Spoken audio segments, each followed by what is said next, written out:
Welcome to Stone Cottage Adventures. This is early April, and every day that I come out, something new is blooming. This is the viburnum. I'll give you a little close-up look at it. I think mine is a leather leaf.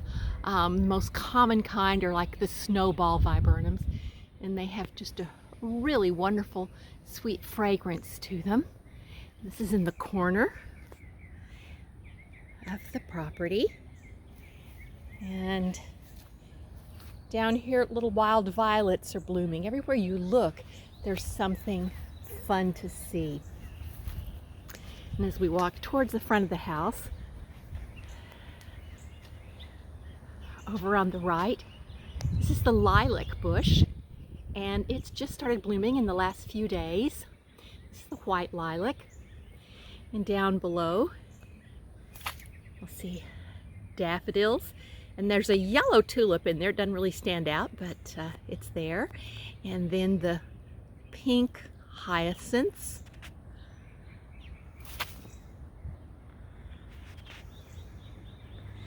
And down here.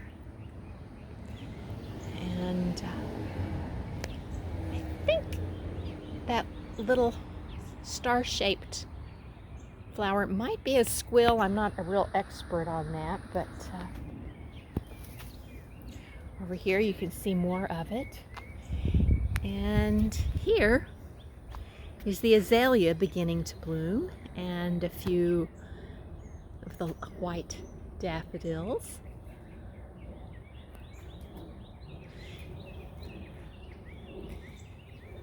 Now people probably ask why in the world I don't take out the wrought iron fence, but it's because there's so many plants buried into it.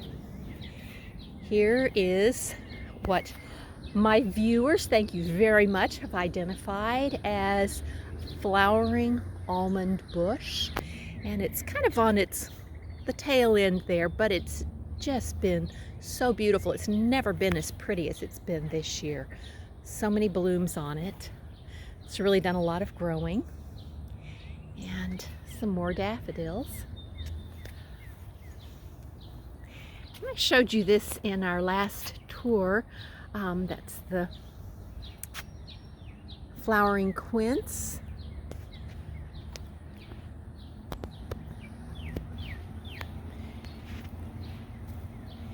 And you can see right here, the peonies are starting to pop out.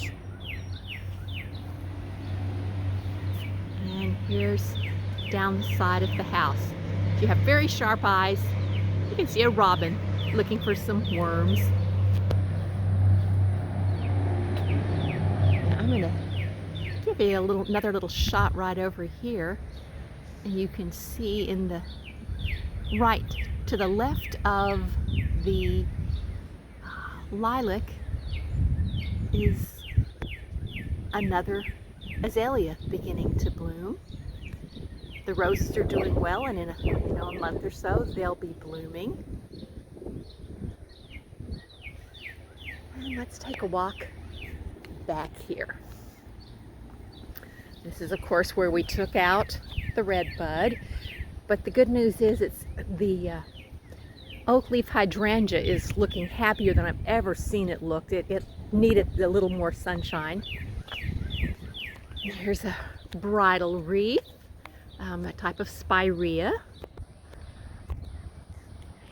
And down here, I love just walking along and seeing little tiny things like the vinca, also known as periwinkle, and these little yellow wildflowers all tucked into the ground. And underneath the tail, well, it's pretty well spent, the Chinese paper bush, but underneath it you can see the pulmonaria, or lungwort. That's a beautiful woodland flower. I've only ever had one, and I would like to put some more in here. And next to that, this is not blooming yet, but this is a May apple. And it has a little shy flower that blooms actually underneath that leaf. My spirea has lasted extremely well this year. But before I go any further, I want to show you fabric I found. Now, this was the end of the bolt. It was last season's fabric. I bought a bunch of fabric because I'm redoing the upstairs bedroom, and hopefully in the next 10 days or so I'll have that video up. But while I was there, I found this fabric. It's 30% off, but I bought the tail end of the bolt. So it is a very heavy outdoor upholstery fabric. And I got about 1.5 yards for, I think, $16, which is a really good deal. Now, this is the back side of the flower. So here's a little decorator trick. This is the front of the fabric. It doesn't exactly match. It's okay, but it's a little more blue than my cushions, and they're a little more green. But when I do the back side, it blends very nicely. And I have used this up on the deck, and I'll show you that in a minute. But there were a couple of reasons for using the back side, and that's what I've done. I've used the reverse side of this fabric.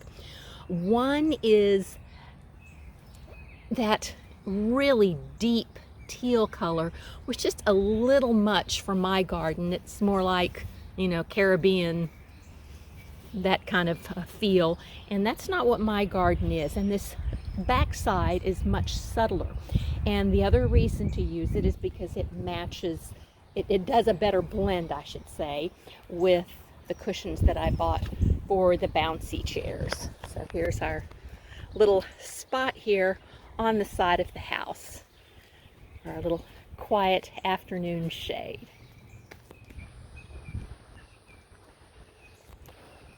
And I'm going to take you up to the deck, and you can see what we've done here, because I actually worked on my deck a little bit, and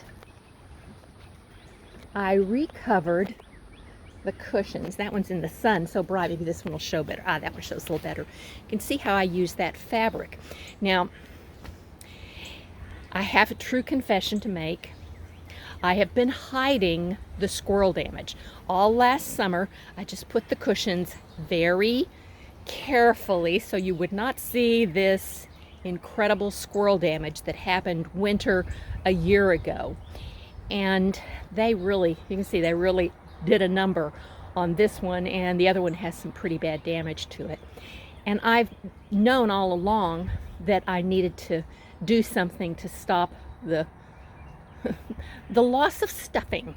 The easiest thing to do, if you have a piece of furniture that a part of it needs to be reupholstered but the rest of it's in good shape, don't try to match the fabric. Get something that will blend with it. It'll be much more satisfactory. So that's what I did. I was looking for a nice fabric that I could make 2 cushions, and I decided that the chairs were the 2 cushions where that fabric could be used. And I found this wonderful pillow on the clearance at Home Goods or someplace like that. And it's an indoor fabric, not an outdoor, so I'd have to take it in when I'm finished with it. But I love it out here. It's a nice down pillow, and it brings that tealy color, that turquoise color, over to here, which is really nice. And this is such a wonderful place to sit. Now, there's nothing growing in my hanging basket. I have not planted my pots with annuals yet. It's still a little bit early for the gardens to have annuals that will last through the summer. They have, you know, things like pansies, but I don't want pansies. That's not going to last through the summer. But this is a beautiful view off into the garden. And you can sit on the deck and hear the bird bath and watch the birds. little fountain there. And again, more of the forsythia that's really blooming. Now, I'm going to show you what's blooming down in this little flower bed. Now, this is about 2.5 feet above that bed. So as the summer goes along, you'll see how I am planting tall things in there. So I have some boxwood here on either side. And that's my kind of my junk spot where I put my pots and things like that. And more boxwood here on either side of the door. Okay, and we'll come down here. I'll show you a little bit here. There, I thought I didn't have any primroses, but the primrose is definitely being choked out. I don't know that he's going to survive the periwinkle anymore, but that's a little primrose that comes back year after year. And I think it's also choking out these tulips. Maybe usually I get 6 or 8 of them, but I see 2 tulips, and that's all in there. And more of the flowering quince. And I still have some berries on my mandina. And there's a little close-up of the bird bath. We just put that up today. It is supposed to be 86 degrees today. We should have put this up earlier for the birdies. Now here is this little bed down here. And this plant is going to grow to be about 6 or 8 feet tall. That's the monkshood that we'll be able to see from the deck. You can even see it from inside the house, and that blooms in probably October. But I'm also going to put in some elephant ears. They are really fun. I've got this kind of hole back there, so I'll put a pot with some elephant ears in there. And you can see there daffodils blooming, and the periwinkle. And over here is coral bells, the heuchera, that will bloom. And these have just started blooming. These are the snowflakes, which are so sweet. And they have these the little green dots on the edges. They're so sweet.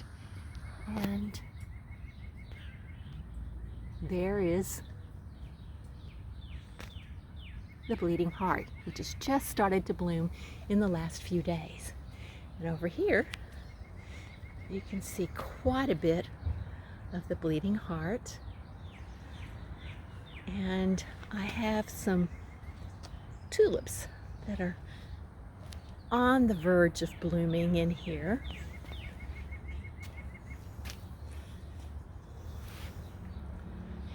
And above it, this is my late blooming azalea. This is my last azalea to bloom, is this bush right here. But back here on the left, you can see the Virginia bluebells that start off kind of purple and then turn blue. They're really sweet with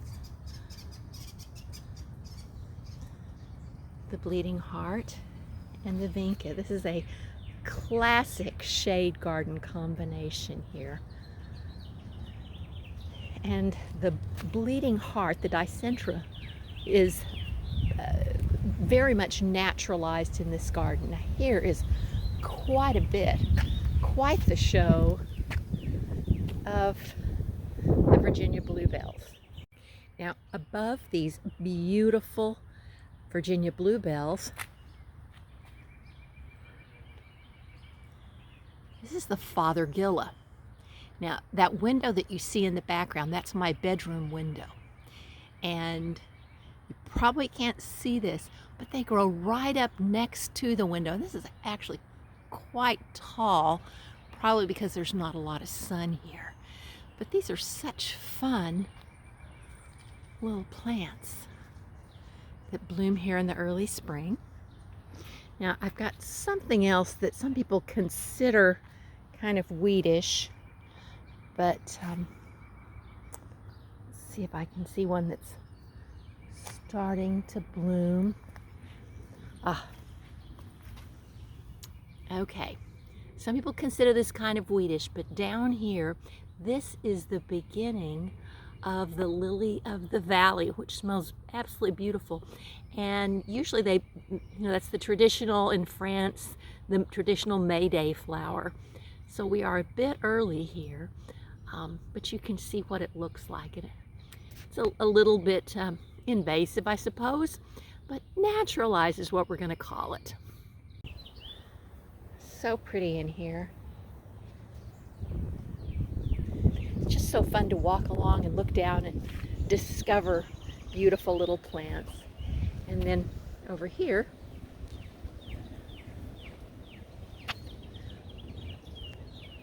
more bleeding heart. And this is kind of a salmon colored flowering quince, which I think is pretty with the bluebells. And there's a pinker one, and then those splashes of yellow and orange are some beautiful tulips. Now, if at this point in time you're saying, oh, she's the most amazing gardener, here's another true confession. I'm an appreciative gardener, but this is not my handiwork.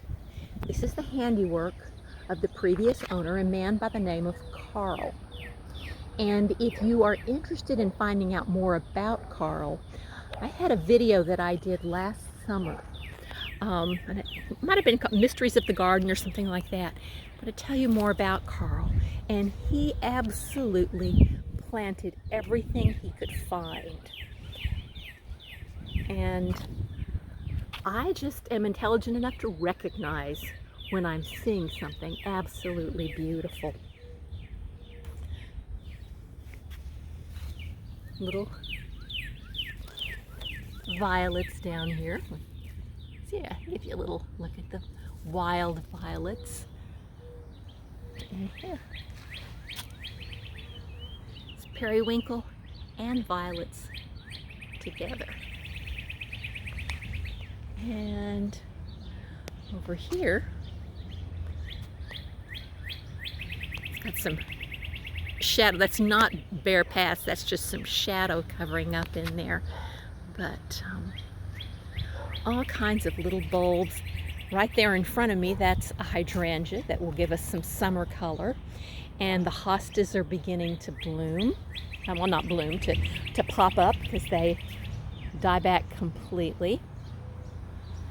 And this is a selection, a combination of daffodils that I bought in a package at Costco last year and planted them in the fall. And I don't know if you can see this or not, but these were the first bloomers.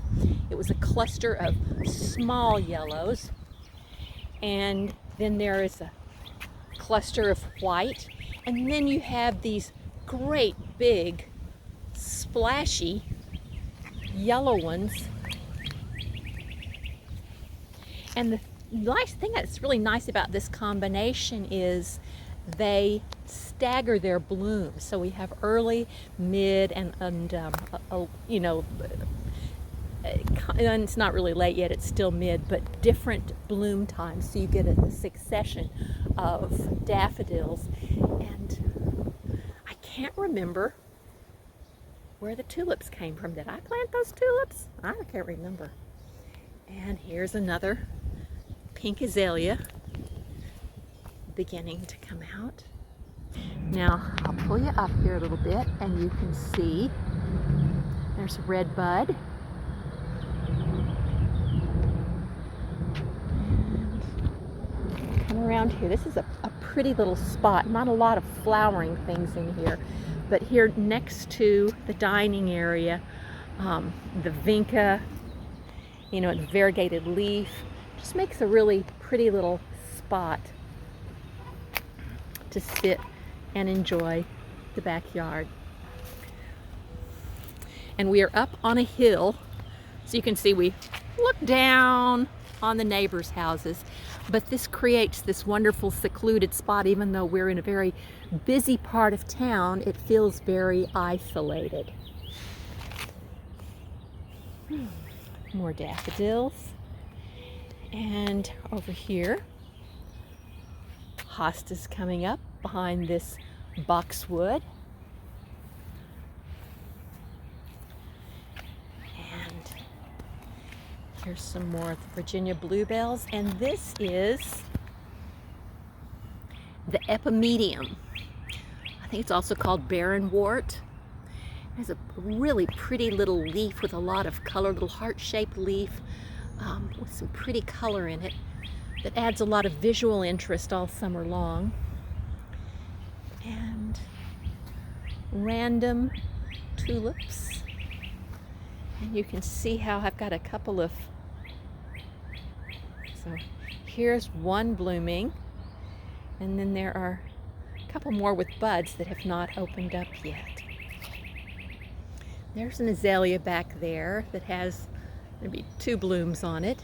And there is the forsythia. He's just about spent all of his blooms. He's the first one to pop out in the spring, and so of course he's the first one to be done.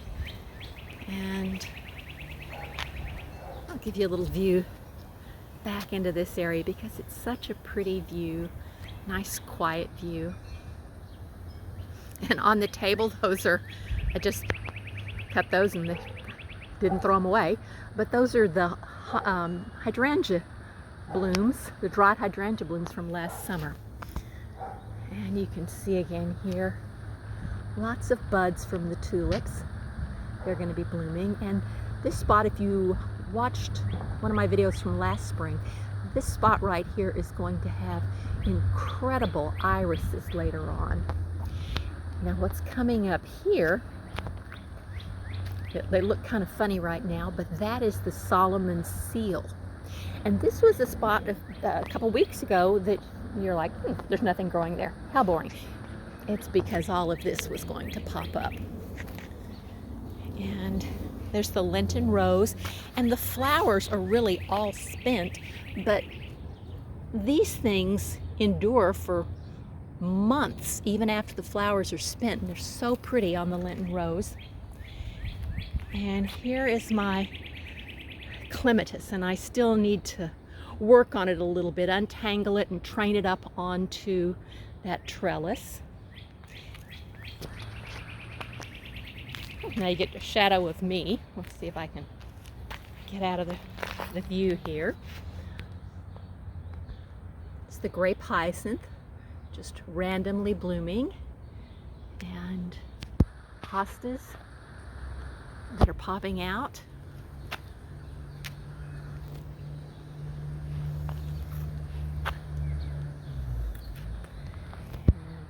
Here's a really pretty view of the Virginia bluebells and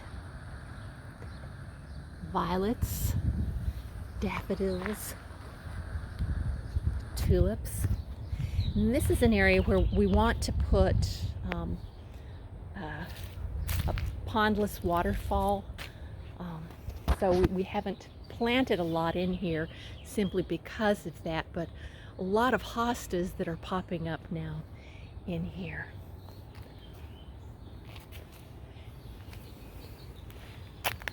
Just in the middle of the walkway there, the little, I think those are squill.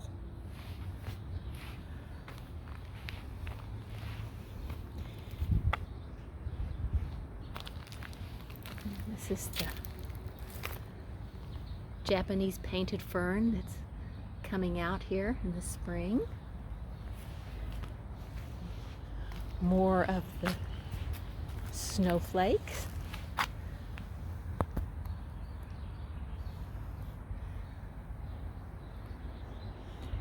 And this azalea, probably by the end of the afternoon with the temperature the way it is, that's going to be blooming. And you can see how it's pink, and it's going to be a pink one, and then I think the one here to the left is a different one. I think that's a white one.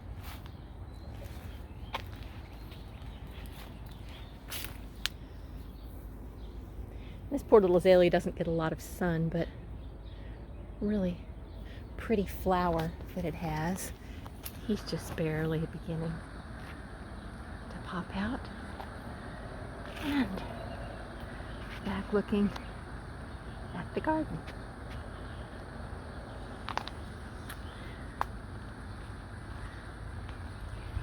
Some of my favorite things, this is I think this is an autumn fern, I can't remember, but this stays beautiful all winter long back in this spot. So the fern and the hosta that's coming out, always have boatload of branches because of all the trees that we have. They're always falling down. This is just such a pretty little quiet spot to sit. And this is where there was nothing in my video a couple weeks ago, and you can see the ferns and the hostas coming up.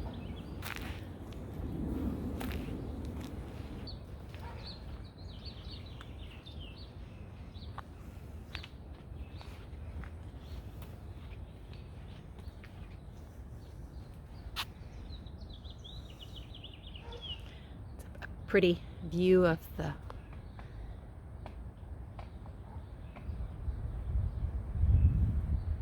tulips and the flowering quince.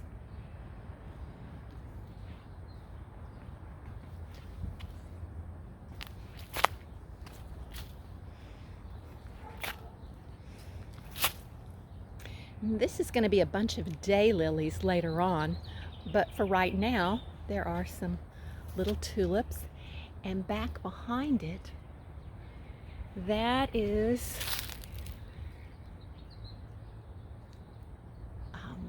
one of the lilacs that blooms in the spring and then again in the fall. There's our red bud, and you can kind of see that's the dogwood, my neighbor's dogwood, that's starting to bloom. And I have one up here. That's a dogwood. Back behind the crepe myrtle, there's a dogwood there, but mine is not blooming as rapidly as hers is. And this is my oak tree, and it's in its messy stage. No leaves yet, but it is shedding all kinds of mess down on us.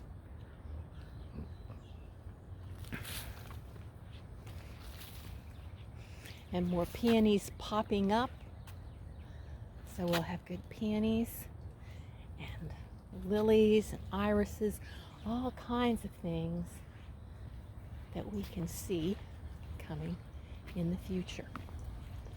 Now,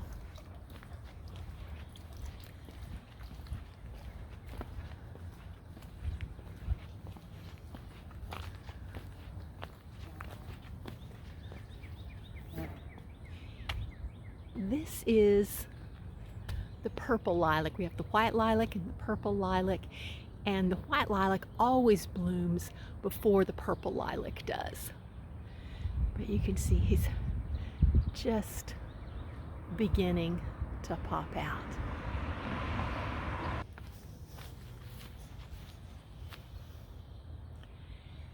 And the lilacs, the white lilacs, smell heavenly.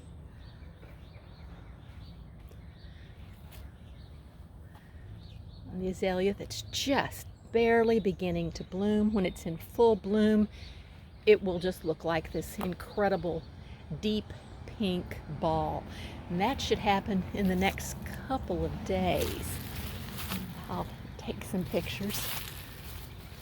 And the ivy coming up the house, we need to pull some of that down. It's getting to be a little invasive. And last thing over here, you can see some ferns. Again, a very much a shade garden with ivy, ferns, and potentilla. We grew potentilla in Colorado, but it was a different variety that had a much smaller flower. This one has a nice bright yellow flower. And this is our junk spot. So here is the truth. you got to put the bricks and things different places, and my husband promises me he's going to work on the little path behind the shed. But in the meantime, it's our shade garden. More Lenten rose. This one's kind of a deep magenta. And